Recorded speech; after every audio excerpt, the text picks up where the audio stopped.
साथ में हैं होमगार्ड के प्रदेश अध्यक्ष जलकन सिंह राठौड़ साहब, जो बताना जा रहे हैं कि अभी जो सत्र जो चालू हुआ विधानसभा के अंदर, उनकी मांगों पे क्या सरकार ने रुख अपनाया।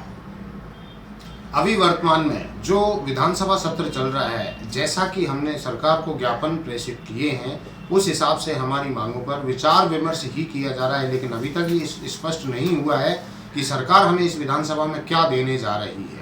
लेकिन अभी कुछ समय पहले कोविड-19 का जो सेशन चल रहा था, इसमें राजस्थान की समस्त होमगार्ड ने पूरे प्रदेश भर में कानून व्यवस्था को लेकर अपनी जान की परवाह किए बिना बहुत अच्छा प्रदर्शन किया, आम जनता की रक्षा की, अपनी ड्यूटियों का निर्वहन किया। लेकिन अब होमगार्ड जवान बेरोजगारी से जूझ रहे हैं। सरकार से हमने पुनः मांग की है कि होमगार्ड जवानों की राजस्थान में कम से कम सेवाएं नियमित की जाएं।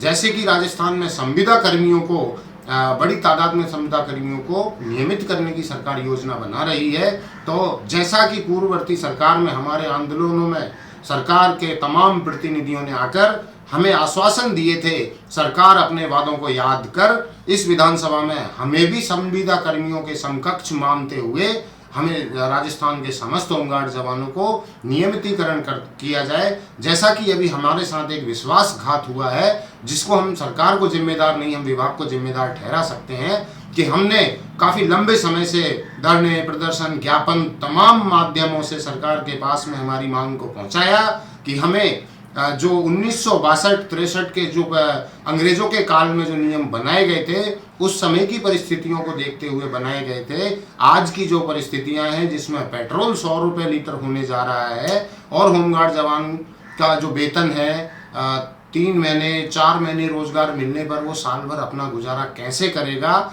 ऐसे नियमों को संशोधित करने की मांग हम पिछले 15 वर्षों से उठाते जा रहे हैं। लेकिन हुआ ये कि हमारे विभाग ने उस फाइल पर अधीनस्थ कर्मचारी, तो ऑलरेडी वो कर्मचारी हैं, उनको अच्छे खासे मायने में तनख्वाह दी जा रही है, उनके नियमित रोजगार 12 माह 365 दिन का उनको पैसा, तमाम सुविधाएं दी जा रही हैं।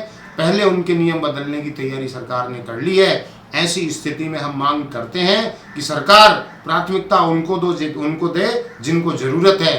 राजस्थान के होमगार्ड जो अस्थायी हैं, जो काफ़ी लंबे समय से अपने रूल्स और नियमों के बदलाव की मांग कर रहे हैं, एक्ट में संशोधन की मांग कर रहे हैं, उनके एक्ट में संशोधन कर उनका नियमितीकरण करे। राजस्थान सरकार कहीं खाली पुलाव जो बनाने का कार्य तो नहीं करी आपके बीच में कि आपको लॉलीपॉप दे दिया जाए और काम नहीं करके और आपसे केवल कार्य किया जाए कि ना वेतन में बढ़ोतरी की जाए, ना कोई पदोन्नति की जाए, ना इस तरह का जो भी है मामला सामने आ रहा है। आप खुद कह रहे हैं कि विभाग आपको सहयोग नहीं कर रहा है, जबकि सरकार सहयोग करना चाहती है। देखो, सरकार सहयोग करना चाहती है तो खुलकर सामने आए। जैसा कि मुख्यमंत्री जी ने वीडियो कॉन्फ्रेंसिंग वार्ता के माध्यम से जब बात हुई थी, तो होमगार्ड जवानों की तारीफ तो मैं कहना चाहूँगा कि अच्छे काम करने वाले की तारीफ तो होती है, लेकिन तारीफ से पेट नहीं भरता। पेट भरने के लिए तो रोजगार की आवश्यकता होगी। सरकार को प्राथमिकता रोजगार के लिए देनी होगी। सरकार ने कोविड में होमगार्ड जवानों का जमकर उपयोग किया, लेकिन अब जब कोविड की संख्या कम हुई तो वैसे वैसे हमारी बेरोजगारी बढ़ गई।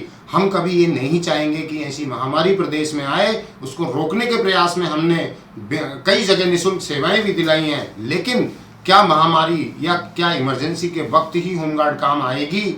ऐसा विचार ना रखते हुए होमगार्ड जवानों के परिवार के कल्याण के लिए, पालन पोषण के लिए, उनके बच्चों का पेट भरने के लिए होमगार्ड जवानों को नियमित रोजगार सरकार को जल्द से जल्द उपलब्ध कराना ही होगा।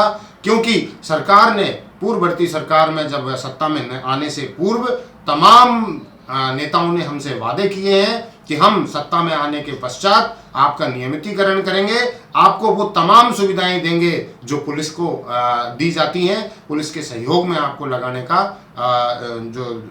जैसा कि सचिन पायलट साहब ने भी कहा था कि एक्ट बदलना कोई बहुत बड़ा काम नहीं है, इसके लिए कोई गोवर्धन की परिक्रमा नहीं करनी होती है, ना ही गोवर्धन का पहाड़ उठाना पड़ता है।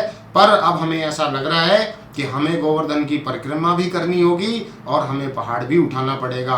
अगर सरकार हमारे पक्ष में है और हमारा काम करना चाहती है तो हमें ये स्पष्ट संकेत दे, ताकि हमारा भविष्य सुनिश्चित हो और हम अपने जीवन यापन की ओर अग्रसर हो सकें।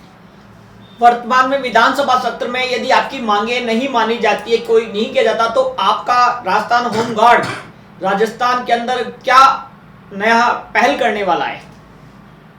हमें राजस्थान की सरकार पर पूर्ण विश्वास है। हम बजट का इंतजार कर रहे हैं। हमें पूर्ण यकीन है कि सरकार हमें बजट में अनुदानित अच्छी मांगे और हमें जैसे नियमितीकरण जैसे संकेत देगी। अगर सरकार हमें नियमितीकरण या हमारी मांगों पर किसी तरह का विचार नहीं करती है तो यकीन मानिए कि राजस्थान में हमारा मकसद सरकार बदलना नहीं है। हम सिर्फ हमारी मांग को उठाने के लिए हर हद तक जाएंगे, हम संघर्ष करेंगे। हम सरकार के सामने हमारी ओर से, पूरे राजस्थान की ओर से, तमाम जवानों के मैं परिवार की ओर से पुरजोर हमारी मांग मनवाने के लिए प्रयास किया जाएगा। इसके लिए अग्रिम रणनीति तैयार की जाएगी। हमें बजट का इंतजार। राजस्थान के अंदर भारतीय जनता पार्टी की सरकार आई, कांग्रेस सरकार आई, तो आपको किस सरकार में ज्यादा फायदा मिला? कांग्रेस से मिला या भारतीय जनता पार्टी की सरकार से मिला? ये कहना बड़ा मुश्किल है कि किस सरकार ने हमें ज़्यादा फायदा दिया है और किसने नहीं दिया है।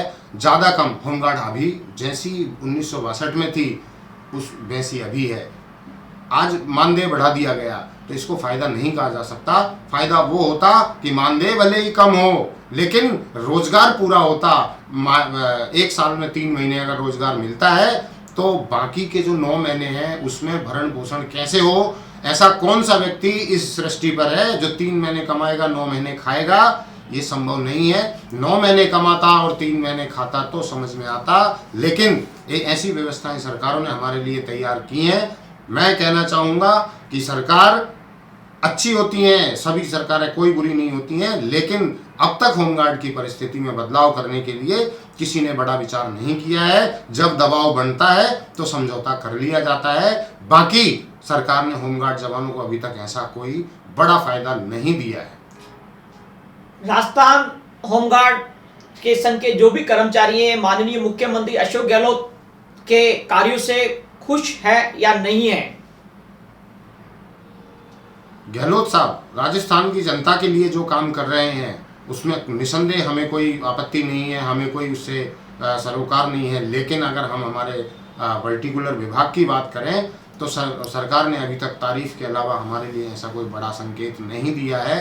भर्तियां खोली गई, भर्तियां खोलने के पीछे उन्होंने ये मंशा नहीं जानी कि जवानों को रोजगार कहाँ से देंगे। रोजगार की जब सुनिश्चितता नहीं होगी तो भर्ती करने का क्या फायदा होगा। सरकार ने भर्तियां बिना सोचे समझी खोली, जो कि वर्तमान में लंबित हैं और भविष्य में भी लंबित ही रहेंगी। हम हर हाल में भर्ती नहीं होने देंगे।